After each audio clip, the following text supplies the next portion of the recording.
Hormuz প্রণালীতে নিজস্ব প্রযুক্তিতে তৈরি ফাতে ও গাদির শ্রেণীর সাবমেরিন মোতায়েন করেছে আয়াতুল্লাহ খামেনির সেনারা। তাদের সাবমেরিনগুলো মার্কিন আধুনিক নৌযানগুলোর গতিবিধি নিঃশব্দে শনাক্ত করতে সক্ষম।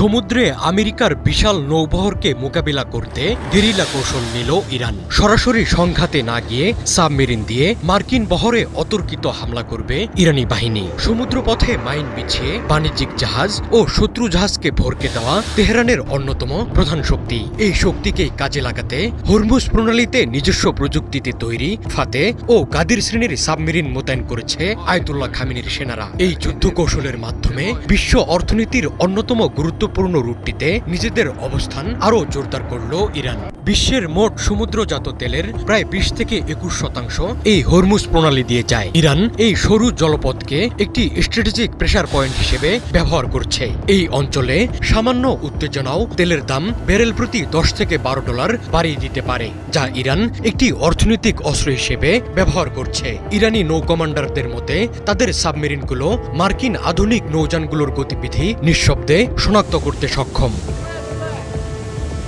ইরানের মোতায়েন করা ফাতে ক্লাস সাবমেরিন তাদের নিজস্ব প্রযুক্তিতে তৈরি একটি আধাভারী অ্যাটাক সাবমেরিন। এটি প্রায় ৩৫ দিন পানির নিচে থাকতে পারে এবং ২০০ থেকে ২৫০ মিটার গভীরতায় কাজ করতে সক্ষম। এতে ৫৩৩ মিলিমিটারের টর্পেডো টিউব রয়েছে, যা দিয়ে ভলফজর টর্পেডো এবং সমুদ্রের নিচ থেকে ক্রুজ মিসাইল নিক্ষেপ করা যায়। এই মিসাইলগুলোর পাল্লা প্রায় ২০০ থেকে ৩০০ কিলোমিটার।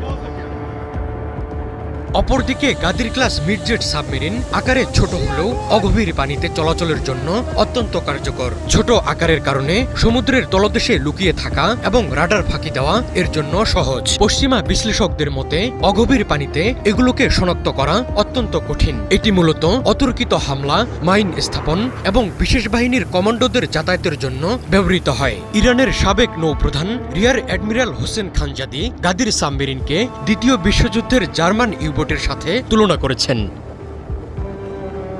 ইরানের হাতে বর্তমানে ২৮ থেকে ৩০টি সাবমেরিন রয়েছে। এর মধ্যে রাশিয়ার তৈরি কিলো ক্লাস সাবমেরিনও আছে। আমেরিকার ফিফথ ফ্লিটের জন্য এই ছোট ও মাঝারি সাবমেরিনগুলো একটি বড় চ্যালেঞ্জ, কেননা অগভীর ও কোলাহলপূর্ণ সমুদ্রে এগুলো খুঁজে বের করা খুবই ব্যয়বহুল ও কঠিন কাজ। সাবমেরিন মোতায়েনের মাধ্যমে ইরান বিশ্বকে বুঝিয়ে দিল তীব্র অবরোধের মধ্যেও তারা নিজস্ব প্রযুক্তিতে আধুনিক সাবমেরিন তৈরি করতে সক্ষম হয়েছে। শুধু মিসাইল বা ড্রোন নয়, সমুদ্রের গভীরেও যুদ্ধের জন্য তারা পুরোপুরি প্রস্তুত।